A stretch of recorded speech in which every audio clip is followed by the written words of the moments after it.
Hi అండి.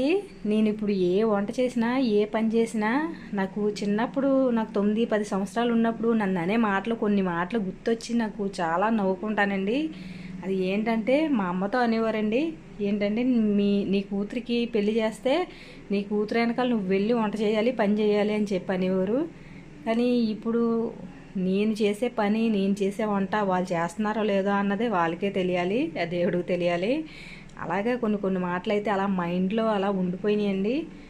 సర్లేండి, అది పక్కన పెడితే నేనైతే ఈరోజు శనగపిండి ఉంది కదా అని బూందీ అదే స్వీట్ బూందీ కింద చేద్దామని ట్రై చేశానండి. చాలా అంటే చాలా టేస్ట్గా వచ్చినాయి. నేను చేసిన ప్రతిదీ కూడా ఒక్కోసారి సక్సెస్ అవుతుంది, ఒకసారి ఫెయిల్ అయిపోద్ది. మళ్ళీ నెక్స్ట్ టైం ట్రై చేస్తాను అనమాట. ఇవాళ మాత్రం కరెక్ట్గా అయితే సెట్ అయిపోయిందండి. అంటే కొంచెం ఇంకా పాకంతో ఉండగా నేనైతే చుట్టాను లడ్డూలు, అందుకే కొంచెం పాకంగా ఉన్నాయి. కొంచెం చల్లారితే చాలా అంటే చాలా బాగున్నాయి, చాలా టేస్ట్గా ఉన్నాయి.